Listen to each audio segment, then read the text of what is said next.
তুমি এবার তোমার বিবির সাথে মিলন করবে, তোমার বিবির সাথে সহবাস করবে। মিলন করার আগে আগে একটা তোমাকে দোয়া পড়তে হবে, বিসমিল্লাহি আল্লাহুম্মা জান্নিবনা শাইতান ওয়া জান্নিবিশ শাইতানা মা রাযাকতানা। এই দোয়া পড়ার পর তোমাকে বিবির সাথে মিলন করতে হবে। কয়টা লোক দোয়াটা জানছি, দোয়া জানি না।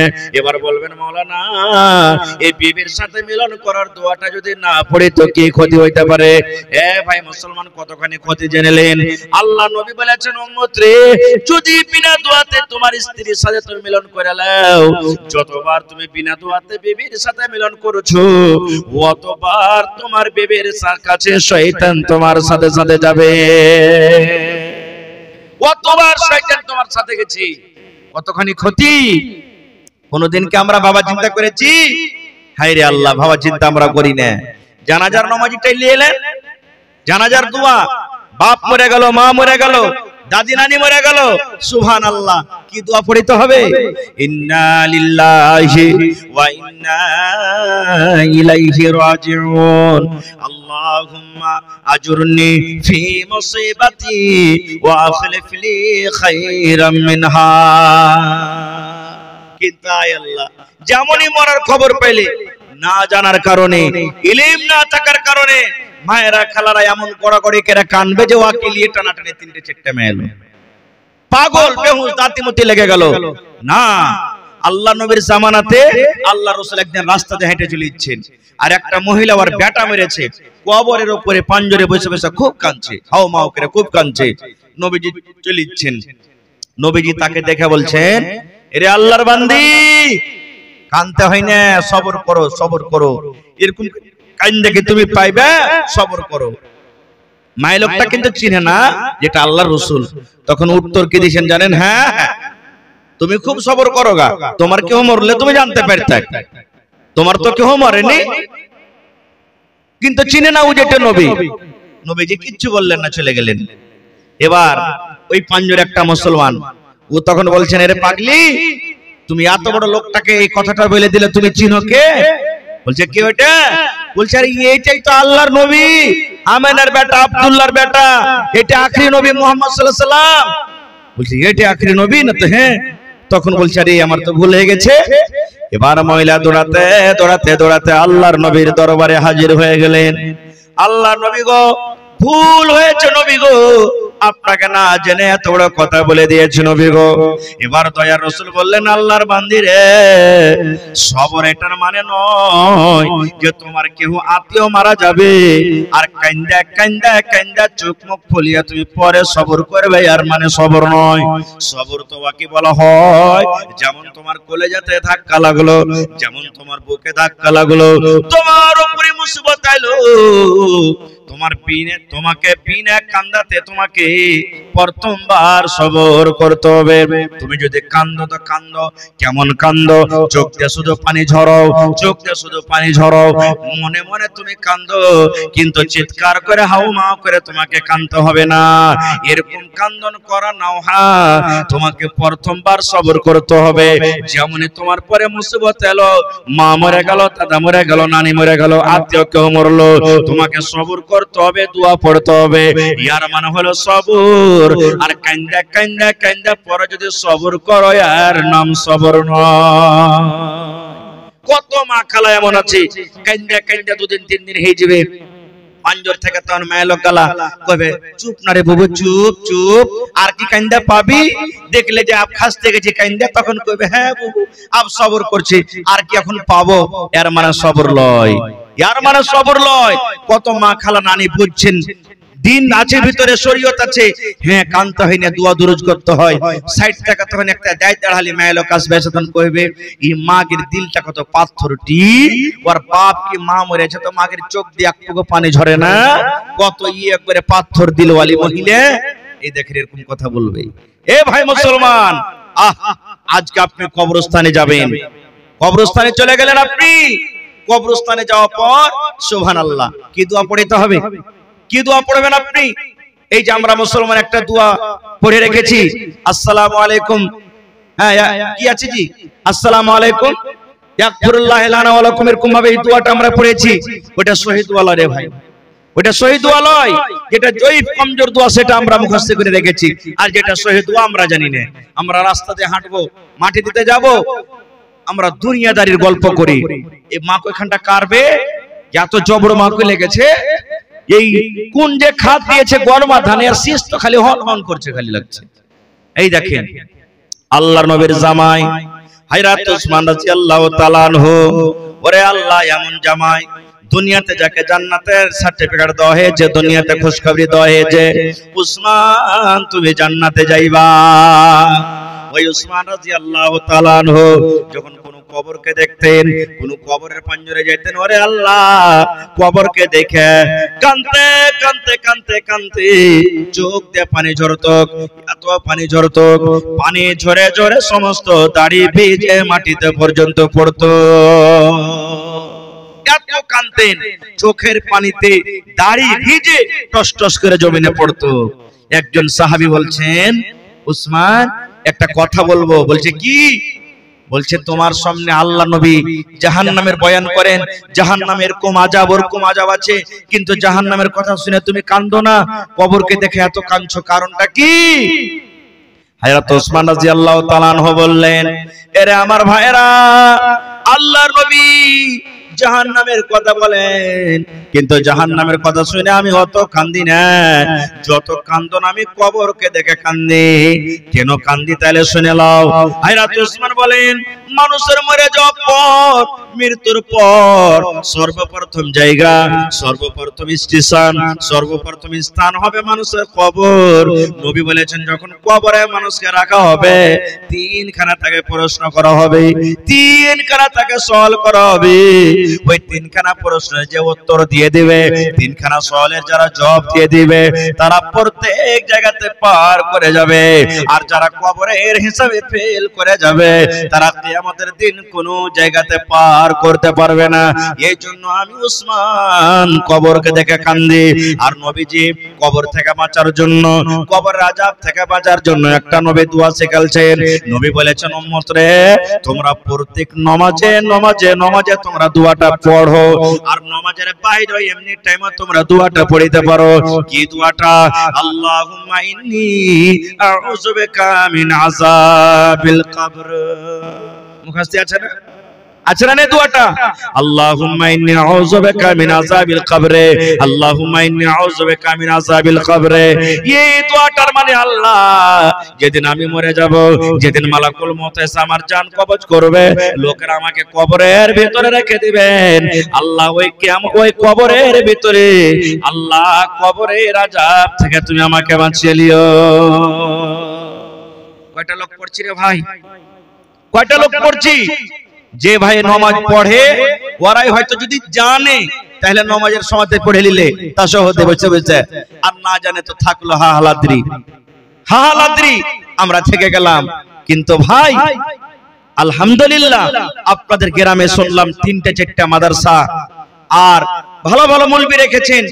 এখনকার ছেলে মেয়েরা আগের থেকে এখন ভালো জ্ঞানী, পড়ালেখা আলহামদুলিল্লাহ ঘরে ঘরে এসেছে। আর জেনে রাখেন ভাই, মুসলমান একটা কথা আরো জেনে রাখেন, মুসলমানের মধ্যে মেলায় লোক বলে বেটিরাকে পড়িয়ে কোনো লাভ নাই, বেটিরাকে পড়িয়ে কি করব, এরা তো বিয়া শাদী পর ঘরে হিজবে, গোবর তুলবে, ছাই তুলবে, ঘোঁটা গড়াইবে, এরাকে পড়িয়ে কি লাভ আছে? না, এটা ভুল কথা, এটা ভুল কথা। বেটা ছেলেকে আপনি পড়াইলেন, একটা লোককে পড়াইলেন, আপনি বেটা ছেলেকে পড়াইলেন, একটা লোককে আপনি পড়াইলেন, আর একটা বেটিকে যদি পড়ান, একটা পরিবারকে আপনি পড়িয়ে দিলেন। একটা বেটা ছেলেকে পড়া মানে একটা ছেলেকে পড়াইলেন, আর একটা বেটিকে পড়া মানে একটা পরিবারকে আপনি পড়িয়ে নিলেন। কেমন করে? বেটাকে আপনি পড়িয়ে দেবেন, বেটা ইঞ্জিনিয়ার হয়ে গেল, মাওলানা হয়ে গেল, মৌলভী হয়ে গেল, হাফেজ কারি হয়ে গেল, ডাক্তার হয়ে গেল, বেটা নিজের কামে কাজে চলে গেল। কিন্তু বেটিকে আপনি পড়ালেন, বেটিকে আপনি হাফেজা করলেন, বেটিকে আপনি ডাক্তার করলেন, মাস্টার করলেন, ওই বেটি আপনার বাড়িতে থাকবে। ওরে আল্লাহ, তার পেট থেকে যতটি সন্তান হবে, তার পেট থেকে যতটি সন্তান জন্ম নেবে, ওই ছেলেটার জন্য সে শিক্ষক হয়ে যাবে, ওই ছেলেগুলার জন্য মাদ্রাসা হয়ে গেল, ওই মাটা ছেলেগুলার জন্য স্কুল হয়ে গেল, ওই মা ছেলের জন্য সুন্দর একটা শিক্ষিতা হয়ে গেল। বলবেন কেমন করে? বাপ তো ছেলের পাঞ্জরে প্রত্যেক সময় থাকে না, সব সময় থাকে না। এবার ছেলে যদি পশ্চিম দিকে মুখ করে যদি পেশাব পায়খানা করে, মা যদি পড়ালেখা হয়, মা বলবে বেটারে, এরে আব্দুল্লাহ, এ হালেমা সায়েদা, আল্লাহ নবীর হাদিস আছে রে বেটা, তুমি খবরদার খবরদার পশ্চিম দিকে মুখ করে তুমি পায়খানা করিও না, পূর্ব দিকে মুখ করে তুমি পায়খানা করিও না, পশ্চিম দিকে মুখ করে তুমি ছোপ ফেলিও না, পূর্ব দিকে মুখ করে তুমি ছোপটা ফেলো, উত্তর দক্ষিণে মুখ করে তুমি থুতু করো, খবরদার পশ্চিম দিকে মুখ করে তুমি ছোপ ফেলিও না। এটা মাসলা আমরা জানছিলাম না নাকি? যে পেশাব পায়খানা নাই হয়তো শুনেছি, কিন্তু ছোপ ফেলতো কি মানা আছে? জি। পান খাইছেন প্রচার প্রচার করে, গুটকা খাইছেন, মধু খাইছেন, যেদিকে মনে হলো ছোপ ফেলে দিলেন আপনি। না, ছোপ ফেলার জন্য আপনি উত্তর দক্ষিণ পূর্বে ফেলেন, পশ্চিমে আপনাকে ছোপ ফেলতে হবে না, হাদিসে আছে মানা। পায়খানা করতে বসবেন, এদিকে মুখ করা চলবে না, কি এদিকে মুখ করা চলবে না। কয়টা লোক মানছি আমরা? কয়টা লোক মানছি? হায় রে আল্লাহ, আজ থেকে মোটামুটি 15-20 বছর আগে যারা বুড়া মায়ের লোক, বয়স্ক মানুষ, ছেলে পেলাকে পেশাব পায়খানা করার ওর কি একটা স্পেশাল দোয়া ছিল আলাদা। কি দোয়া জানেন? ছেলেটা যত বিছানে মুইতা না দেয়, যখন মুততে উঠাইতো রাইতে, তখন কইতো পড়রি পড় পড়, কি এক বাত্তা, দু বাত্তা, তিন বাত্তা, ঘর সুত্তা, বাহির মুত্তা। শেখাতো না এটা? এক বাত্তা, দু বাত্তা, তিন বাত্তা, ঘর সুত্তা, বাহির মুত্তা, এটা দোয়া। আচ্ছা, এতটি মৌলানা বসে আছেন, কোন হাদিসে কি এটা দোয়া আছে রে ভাই? আছে, শুনেছে? সুবহানাল্লাহ। এই মুসলমান, ওই মা যদি পড়া হতো, মা এক বাত্তা দু বাত্তা শেখাতো না, মা বলতো বেটারে, আল্লাহর নবীর হাদিস আছে, নবী বলেছেন যখন তুমি পেশাব পায়খানা করতে বসবে, তখন এই দোয়া তোমাকে পড়তে হবে, বিসমিল্লাহি আল্লাহুম্মা ইন্নী আউযু বিকা মিনাল খুবুসি ওয়াল খাবাইস। এটা দোয়া পড়তে হবে, এক বাত্তা দু বাত্তা পড়তে হবে না। দেখলেন মাকে পড়ার কতখানি গুণ হলো। ছেলেটা বাড়িতে আছে, ওরে আল্লাহ, মা যদি বাঁ হাতে খায়, মার সামনে যদি ছেলেটা বাঁ হাতে খায়, মা যদি পড়ালেখা হয়, মা পট করে বলবে বেটারে, না না না না, বাঁ হাতে খাইতে হবে না, আল্লাহর নবীর হাদিস আছে বেটারে, নবী বলেছেন বাম হাতে হলো শয়তানের খাওয়া, শয়তান বাম হাতে খায়, ডাহিন হাতে খা আর বিসমিল্লাহ বলে খা। দেখবেন কত ভাই চা খাবে, চায়ের দোকানে বসে দেখবেন গল্প করছে আর বাঁ হাতে চা খেয়েছে। আচ্ছা না, কত লোক বাঁ হাতে চা খায়। আচ্ছা, আপনাকে একটা কথা বলি আরো, আপনারা বলেন বিড়ি খাওয়া হালাল না হারাম? ভাই আপনারা বলেন। বলেন হ্যাঁ হারাম, সবাই জানছেন হারাম। মনে করলেন কিছুক্ষণের লেগে হালালে মনে করুন, একটা কথা, হালাল মনে করি যারা খাইছে খাইছে না।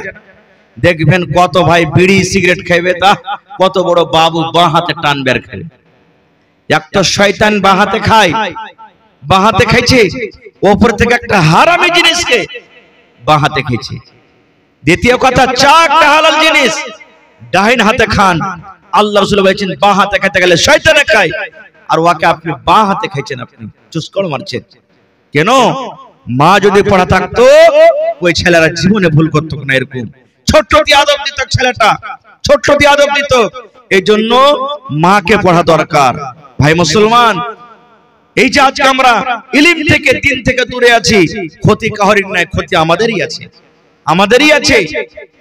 আমরাই ক্ষতি, আমরা অত্যন্ত পিছড়া জাতি। আমরা কেন হয়েছি জানেন? একমাত্র ইলমের কারণে, একমাত্র শিক্ষার কারণে, একমাত্র শিক্ষার কারণে।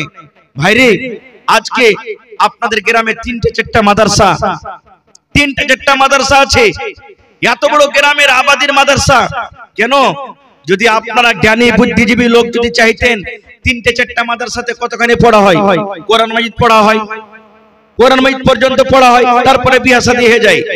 এত বড় বুদ্ধিজীবী মানুষ গ্রামের লোক যদি মিলা করে থাকে, মসজিদে মসজিদে মাকতাব পড়াবি, আলাদা কথা, পড়া মানা নাই, কিন্তু গোটা গ্রামের মানুষ এক জায়গাতে একটা বড় করে মাদ্রাসা কর, আর খুব বড় করে মাদ্রাসা কর, যাতে এখানে সব ভালো ভালো এখান থেকে আলেম তৈরি হয়। করতে পারবেন না?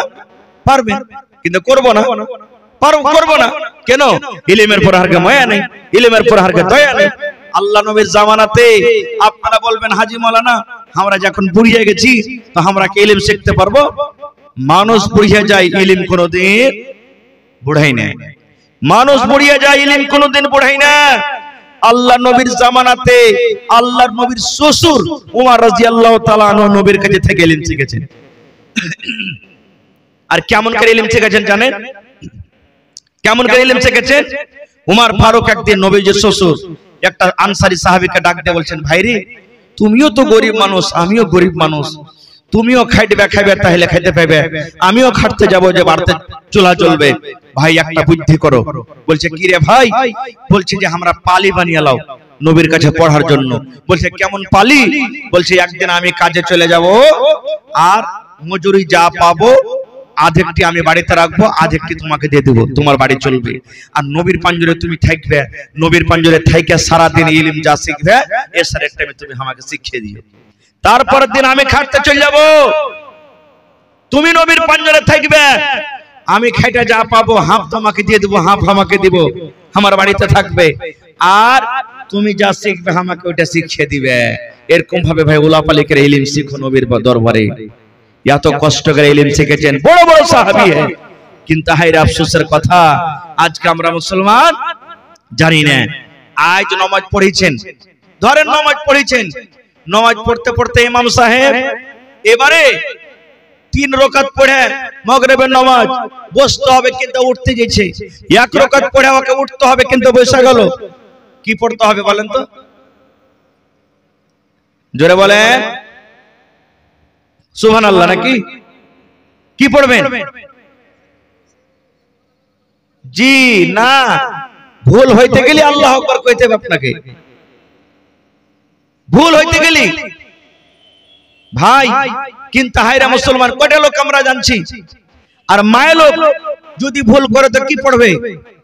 ওকে মুখ দিয়ে কইতে হবে না, মুখ দিয়ে ওকে কইতে হবে না সুবহানাল্লাহ, ওকে পড়িতে হবে না মুখ দিয়ে, ও তালি বাজাবে। কেমন তালি বাজাবে? এরকম করে তালি বাজাতে হবে না, এই যে দেখেন হাতের উল্টা পিঠের ভাবে তাকে তালি বাজাতে হবে। এর মানে যদি ইমাম মহিলা আছে তো বুঝে নেবে যে আমার ভুল হয়ে গেছে, ভুলে গেছি, ও মুখ দিয়ে কথা কইতে পারবে না কো। এখন একটা পর্দা মহিলার জন্য যে তারা মুখ দিয়ে বলবে না কো, কিন্তু হায়রে আল্লাহ না জানার কারণে আমার মায়েরা খালারা যখন ঝগড়া করতে লাগবে সুবহানাল্লাহ এমন ফাটাফাটি করে ঝগড়া করবে যে মনে হয় ম্যাক ফেল হয়ে যাবে, এরকম লড়াই ঝগড়া করতে লাগবে। জায়েজ না জায়েজ শরীয়ত কিচ্ছু বুঝবে না তারা, এত উল্টা পাল্টি করে কাল ফজত করবে না জানার কারণে, শরীয়ত জানে না, ইলম নাই তার কারণে। দেখবেন কত মা খালা কত নানি দাদি এমন আছে কথাতে কথাতে শাশুড়ির সামনে, ননদের সামনে বা জাজাঠানির সামনে বা আশেপাশের মহিলাদের সামনে কথাতে কথাতে বলবে, আমি হই ভাত খাইনো আমার গে ছোড়ার, আমি হই আমার গে মিনসার ভাত খাইলো। আর কোন মানুষ হইতে হোক তো ওকে ছাড়া কবে পারলে যেত, আমার গে মিনসার কোন জিনিস কিনা ঢং নেই, কোন জিনিস কিনা ঢং নেই, কথাতে কথাতে বলে। এ মা কথাটা তো আপনি বলে দিলেন, কিন্তু কথাটা কত বড় খাতারনাক হলো জানেন? কত বড় খাতারনাক হইলো আপনি তো বুঝতে পারলেন না। এই কথাটার কারণে আপনাকে আল্লাহ রাসূল বলেছেন যে মহিলারা বেশি জাহান্নামের আগুনে নাশুকরি করার কারণে, মহিলারা নিজের স্বামীর নাশুকরি করে, যার কারণে রাসূল বলেছেন আমি তাদেরকে জাহান্নামের আগুনে দেখেছি। এজন্য ভাইরে আল্লাহ রাসূল সাল্লাল্লাহু আলাইহি ওয়াসাল্লাম বলেছেন যে প্রত্যেক মুসলমানের নর হোক কিংবা নারী হোক ইলম শেখাটা ফরজ। আল্লাহ তাবারাক ওয়া তাআলা কোরআনে 114 সূরার মধ্যে যেটা নবীকে প্রথমে দিয়েছেন সেটা হলো ইকরা, পড়ো। নবী সাহেব গারে হেরাতে চলে গেলেন, গারে হেরাতে নবীজি বসে আছেন, তখন আল্লাহ তাবারাক ওয়া তাআলার তরফ থেকে কোনো হুকুম আহকাম নাজিল হয়নি, নবীজি বসে আছেন। একদিন জিবরিল ফেরেশতা মানুষের রূপে এসে নবীজিকে বলছেন ইকরা, তুমি পড়ো। নবীজি বলছেন আমি জানি না। আপনি কোনদিন মাদ্রাসা যাননি, আর আপনাকে যদি আমি সূরাতুল ফাতিহা শিখাই পড়তে পারবেন ভাই? জীবনে পড়তে পারবেন না, জীবনে পড়তে পারবেন না। নবীজি আরবি জুবান, আরবি ভাষী, আরবি ভাষা, তাও নবী বলছেন আমি জানি না। আর একবার তখন নবীজিকে ধরে চাপলেন, এই করে করে 3 বার চাপলেন। এবার নবীজি 3 বার কার বেলাতে তখন পড়তে লাগলেন ইকরা বিসমি রাব্বিকাল্লাযী খালাক, খালাকাল ইনসানা মিন আলাক, ইকরা রাব্বুকাল আকরাম আল্লাযী আল্লামা বিল কলম, আল্লামাল ইনসানা মা লাম ইয়ালাম। 5 খানা আয়াত নিয়ে নবীজি বাড়ি চলে গেলেন। এবারে এখানে একটা কথা আর বলে দিই, যদি কোনো মৌলানা, যদি কোনো মাস্টার আপনার বেটা বেটিকে যদি পড়ার জন্য মারে, লাঠি লাতনালিয়া মৌলানার পরে জীবনে রাখবেন না, খবরদার। দৌড়িয়ে আপনাকে যেতে হবে না যে হাজী মৌলভী সাহেব কেন আমার ছেলেটাকে এত বেরিয়ে ধরিয়ে মারলেন, না। কেন? আমার নবীকে জিবরিল ফেরেশতা এত জোর করে চেপেছেন, একবার নয় তিনবার ধরে চেপেছেন, আর তিনবার কারবালাতে এমন জোর করে চেপেছেন, নবীজি বলছেন যে আমার হাড় গহর মনে হয় একটাও আর সোজা নাই, সব ভেঙে ছাতু ছাতু হয়ে গেল, এত জোর করে চেপেছেন। তা আমার আপনার নবী যদি পড়ার লেখা যদি চাপুন খেয়ে থাকে, তা আমার আপনার ছেলে পড়া না হইতে গেলে মার খাবে না? জোরে বলেন, মার খাবে না? যখন মায়ের খাবে তো কেন আপনি বাচ্চাকে দৌড়িয়ে চলে যাবেন? কোন শিক্ষকের কোন ছেলে ছাত্র ছাত্রীর উপরে কোনো দুশ্মনী থাকে না যে দুশ্মনী করে মেরেছে। আপনার ছেলেটাকে মারছে তা আদব দেওয়ার জন্য। আপনি গরু হাল বাইতে চলে গেছেন, হাল বাইতে যাওয়ার পর যদি আপনার গরুটা হাল না টানে, আপনি কি করবেন? তাবাল দিবেন না, ন্যাল ধরা মনবেন, আপনি মারবেন, দরকার হলে মারবেন। কেন? আপনার গরুটা আপনার কথা শুনেন, একটা জানোয়ার, সে শুনে না তা মারছেন। আপনার ছেলেটা জানোয়ার গেছে মাদ্রাসাতে, ওই ছেলেটাকে মানুষ করবে, ওই মানুষ করতে গিয়ে যদি দু থাপ্পড় দু চড় দু লাঠি মারতে হয়, আপনি কেন তারপরে ডাঁটবেন? এই জন্য প্রতি গার্জিয়ান এই জিনিসটা জানেলেন, আপনার ছেলেকে যদি মারে, এটা আপনার পরে ছেলের পরে দয়া করা হলো, রহম করা হলো, এটা রহম করা হলো। এই জন্য ভাই আপনারা এই জিনিসগুলা ধ্যানে রাখবেন ভাই মুসলমান। তবে এই মাদ্রাসাকে চালাতে হবে। মাদ্রাসা চলছে আপনাদের চান্দাতে, আপনাদের টাকাতে। এখানে সরকারি কোনো সহযোগিতা, সরকারি কোনো মদত আসছে নাকি? আসছে? আসে না, আসে না। আল্লাহর নবী যখন মদিনা চলে গেলেন, মসজিদ কায়েম হলো। মসজিদে এখন যেরকম আপনাকে মসজিদে পড়া হয়, মাদ্রাসার ব্যবস্থা নেই এখানে নাকি? মসজিদে পড়াইছেন। আল্লাহর রাসূল যখন মক্কা থেকে হিজরত করে মদিনায় চলে গেলেন, মসজিদে নববী কায়েম হলো, মাদ্রাসার জায়গা নাই, কিন্তু পড়িতে হবে। কোনটা পড়বে? মসজিদের বারান্দাতে নবীজি সর্বপ্রথম মাদ্রাসা কায়েম করলেন। আল্লাহর রাসূল মদিনাতে মসজিদে নববীর বারান্দাতে মাদ্রাসা কায়েম করলেন। আর বড় বড় ছাত্ররা, হযরত আবু হুরায়রা রাদিয়াল্লাহু তাআলা আনহুর মতন ছাত্র এসে ইলম শিখতে লাগলেন। আস্তে আস্তে আস্তে আস্তে টাকা হলো, পয়সা হলো, আস্তে আস্তে জায়গা কিনা হলো। আজকে সেই জায়গাটা দেখেন, ওই মসজিদের বারান্দা থেকে শুরু হয়েছে, আর আজকে তার নাম মদিনা ইউনিভার্সিটি হয়েছে, যেখান থেকে পড়ে বড় বড় মাদানী হয়ে আসছে লোকেরা। আমি শুনলাম যে আলহামদুলিল্লাহ আপনাদের গ্রামের লোক আপনারা মিলে মাদ্রাসার জন্য একটা জমিন কিনেছেন। সেই জমিনের কিছু কাজ কাম বাকি আছে, হয়তো জমিন রেজিস্ট্রি করতে হবে, জমিনে মাটি ভরতে হবে। ভাইরে, এটা খুব বড় কুরবানি রে ভাই। আপনি মইরে কবরে চলে যাবেন, মাদ্রাসা খানটা যদি কায়েম করে থুয়ে যান, আপনি মইরে কবরে চলে যাবেন, কিয়ামত তক আপনার কবরে নেকে যেতে থাকবে। এটা সাদকায়ে জারিয়া। সাদকায়ে জারিয়া মানে কি? আপনার নেকি জারি হয়ে গেল। মরে গেলেন, কবরে চলে গেলেন, আপনার নেকি জারি হয়ে গেল, যেটা জীবনে কোনোদিন বন্ধ হবে না। মাদ্রাসা যদি পরে বন হয়েও যায়, আপনার নেকি কিন্তু কবরে যাওয়া বন হবে না, এটা জানেন। এটা হলো সাদকায়ে জারিয়া। এত বড় নেকির কাম করছেন, আর একটা সুন্নাতের উপর আপনি আমল করছেন। সুন্নাতের উপর একটা আমল করছেন যে আমরা জীবনে কি করেছি না করেছি, হয়তো আমাদের মা বাবার অতখানি শক্তি হয়নি, আমাদের জন্য মাদ্রাসার ব্যবস্থা করেনি, কিন্তু আমরা আমাদের ছেলে মেয়ের জন্য, পোতাপুতিনের জন্য মাদ্রাসা করে যাব, জমিন করে যাব, ঘর বানিয়ে যাব। এই জন্য আপনারা জালসা কায়েম করেছেন ভাই। এটা খুব বড় কুরবানি, এটা খুব বড় আপনাদের সাদকায়ে জারিয়া। তাহলে সেই মাদ্রাসা করতে গেলে মাদ্রাসাতে খরচ আছে ভাই, বিনা খরচে কিচ্ছু হয় না। আজকে আমরা এখানে জমিন কিনছি, কত কষ্ট করতে হয়, বাড়ি বানাচ্ছি, কত কষ্ট করতে হয়। তো যেই মাদ্রাসা আপনারা কায়েম করবেন, তাতে কষ্ট করতে হবে।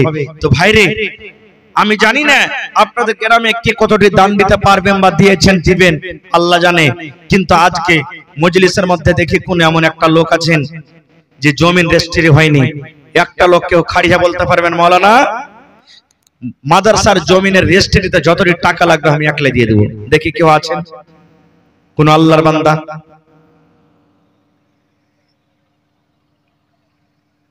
দেখি মেলায় জীবনে জালসা গেছি ভাই, কেউ জমিন দান করে দিয়েছে, কেউ আর কিছু দান করে দিয়েছে, কেউ ছাগল দান করেছে। এই যে কাঁসার বর্তন গুলা দেখছেন, কত কাঁসা, গলার হার, মায়েরা খালারা, কানের নাকের বালি, আংটি। এই কয়দিন হলো ঝাড়খণ্ড গেছিলাম জলসা করতে, সুবহানাল্লাহ। এই গত 20 তারিখে, ওরে আল্লাহ কি আপনাকে বলবো ভাই, নাকের কানের বালি, পায়াল, আংটি যা ছিল সব কিলো কিলো মহিলারা দান করে দিয়েছে। দেখি আজকে জালসাতে কোন মা, খালা, দাদি, নানি এমন আছেন কাঁসার বর্তন গালা যে বাড়তে রেখেছে বাক্সতে ভরে, কোনো কাজের আসে না, এরা ইস্তেমাল করে না, ব্যবহার করে না। মাকে বলবো একটা খুব বড় সাদকায়ে জারিয়া, বড় কুরবানি, যেখানে একটা মানুষকে, যেখানে একটা ওয়া মানুষকে মানুষ করা হবে। আপনার ছেলে পিলে প্রথমে একবারই ডাক্তার বনে যায় না, মাস্টার বনে যায় না, প্রথমে আপনার গা থেকে তালিম শুরু হয়। আপনার গায়ে আলিফ বা তা সা এবিসি ক খ গ পড়বে, তারপরে তখন বাইরে যায় বড় মানুষ হয়, বাইরে যায় কামিয়াব হবে। তো সেই জায়গাটার জন্য কেউ আছেন একটা লোক একটা গরু গলা দান করতে পারবেন, একটা ছাগল গলা কেউ দান করতে পারবেন, একটা জমিন দান করতে পারবেন। মাদ্রাসার আশেপাশে জমিন যেখানে আপনারা করেছেন থাকলে সাটিয়ে দিবে, না থাকলে কোনো মাঠে ঘাটে কোনো জায়গাতে আছে, মাওলানা এক ডিসমিল এক কাঠা জমিন আমি বিক্রি করে যা টাকা হবে আমি দিয়ে দেবো মাদ্রাসাতে। কেউ আছেন আল্লাহর বান্দা রেজিস্ট্রি করতে, কেউ যদি থাকেন ওর পর আল্লাহর বান্দা একাই যা টাকা হবে আমি দিয়ে দেবো।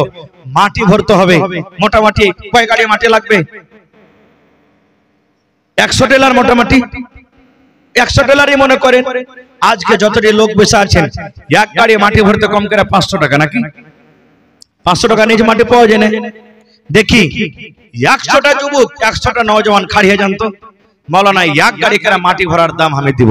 কেউ 2 গাড়ি দিব, কেউ 3 গাড়ি দিব, কেউ 5 গাড়ি দিব, কেউ 10 গাড়ি দিব। দেখি কোন আল্লাহর বান্দা আছেন। প্রথমে বিসমিল্লাহ করেন তো মাওলানা। মা বাপ দাদা দাদি নানা নানি চলে গেছেন, 10 গাড়ি মাটি ভরার দাম যা হবে 5000 টাকা আমি দিয়ে দেবো। 5 গাড়ির দাম দিয়ে দেবো, 2 গাড়ির দাম দিয়ে দিব, এক গাড়ি মাটি ভরার দাম 500 টাকা দিব। আমি গরিব মানুষ, খাচ্ছে খাচ্ছে, কিন্তু এক গাড়ির দাম আমি দিব আজকে আমি মাদ্রাসার জন্য, আজকে জালসাতে। দেখি আসেন তো ভাই, দেখি কোন আল্লাহর বান্দা আছেন। মায়েরা খালারা কে বলবে, মা আপনারা খুব দানি ঘরের বেটি, আপনারা আসেন আর নিজের নিজের কম করে এক গাড়ি কেরা মাটি ভরার দাম দিয়ে যান। 100 টেলার মাটির আবদার করেছি। যতটি লোক এই গ্রামে আছেন সব তিনি রামপুরের মানুষ, দান করতে ভালো। আমি চিলমারি মাদ্রাসায় যখন পড়াই এসেছি তখন থেকেও দেখেছি যারা দান করতে খুব ভালো, দানে খুব আগে, গরিব হইতে গেল দানে খুব আগে, দিলের কে খুব বড়। এই দেখেন সুবহানাল্লাহ, 100 গাড়ির মধ্যে 3 গাড়ি ভাই হাজির হয়ে গেছে। কিন্তু একটু জোরে বলেন নারে তাকবীর। 3 গাড়ি হাজির হয়ে গেছে। ইনশাআল্লাহ 100 গাড়ির আবদার করেছি। আল্লাহর কাছে দোয়া করছি, আল্লাহ করেন বলেন লা তাকনাতু মির রাহমাতিল্লাহ, আমার রহমত থেকে খবরদার নিরাশ হয়ে না। আশা করছি আপনারা 100 গাড়ি মাটির দাম আজকে জালসাতে দিয়ে দিবেন। যদি না এনে থাকেন কেউ বাড়ি থেকে নিয়ে এসেন, পকেটে না আছে 2 দিন 1 দিন পর দিয়ে দিবেন, কিন্তু ভাই কেউ আল্লাহর রাস্তে বাকি থাকবেন না।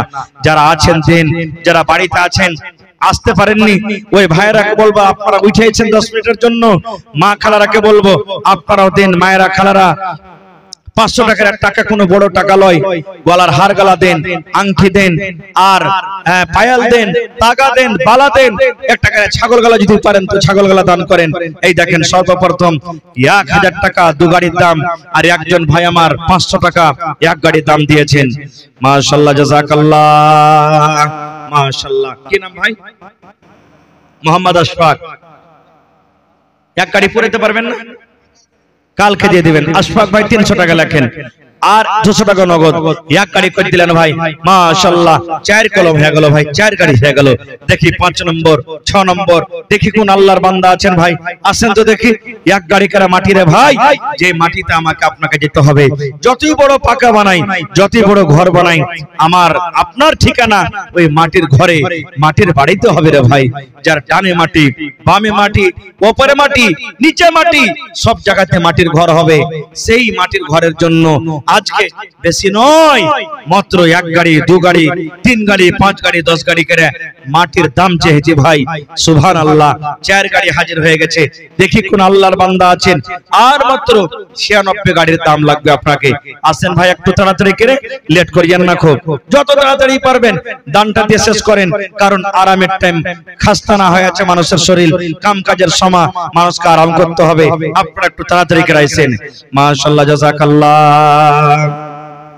রব্বানা যালামনা আনফুসানা ওয়া ইল্লাম তাগফির লানা ওয়া তারহামনা লানাকুনান্না মিনাল খাসিরিন। কি নাম ভাই? মফিজুল। সালাম করবেন না? মাশাআল্লাহ। আপনি দু গাড়ির দাম দিলেন নাকি? আর পারবেন না? 10 গাড়ি পারবেন না? আচ্ছা, আর দু গাড়ি দিয়ে দেন, আর 1000 টাকা দেন, 4 গাড়ি পুড়িয়ে দেন। ঠিক আছে, দেন ভাই। আপনারা না দিবেন তো কে দিবেন? দেন। নারে তাকবীর। মাশাআল্লাহ, আমার ভাই 4 গাড়ি দিয়ে দিবেন। মাশাআল্লাহ। কতটি করলেন? আর 500। 3 গাড়ির দাম দিলেন নাকি? আচ্ছা ঠিক আছে, মাশাআল্লাহ, জাযাকাল্লাহ। আল্লাহ আমার ভাই 3 গাড়ির দাম 1500 টাকা দিয়ে দিলেন। আল্লাহ তার দান তুমি কবুল করে নাও। আল্লাহ মনের আশাকে পুরা করো। রোজ রোজগারি আল্লাহ বরকত দাও, কামাই ধামাইতে আল্লাহ বরকত দাও। দুনিয়ার ভেজাল, দুনিয়ার ফিতনা থেকে আল্লাহ বাঁচিয়ে রাখো। যতদিন দুনিয়াতে বাঁচাবে ঈমানের হালাতে রাখো, নেককার করে রাখো, দিনদার করে রাখো।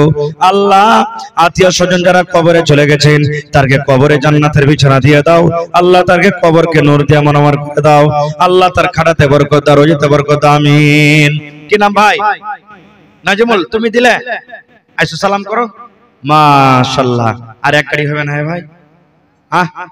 2 গাড়ি করো। নওজোয়ান মানুষ, জীবনে কি আছে ভাই? এটাই জমা থাকবে ভাই রে, এটাই জমা থাকবে।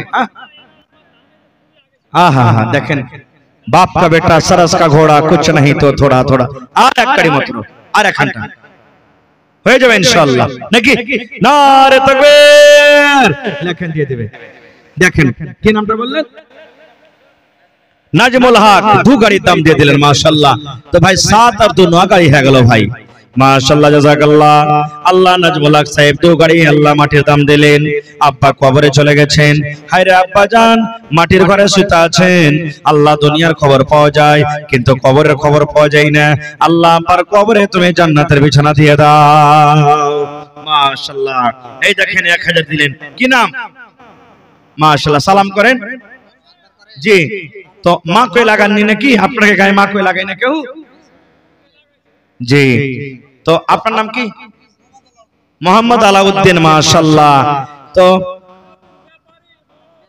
अच्छा मंडल जी ना की तो 1000 दिलेन और 1000 तो 10 गाड़ी दाम देन ना कम से कम अपनी स्थिति खराब पर दिए दिबेन आचार 1000 दिए देन 3000 कर देन कम से कम ठीक है नारे तकबीर माशाल्लाह 6 गाड़ी दाम দিয়ে দিলেন আমার মন্ডল জি আলাউদ্দিন সাহেব মাশাআল্লাহ 1000 নগদ 2000 টাকা পরে দিয়ে দিবেন আল্লাহ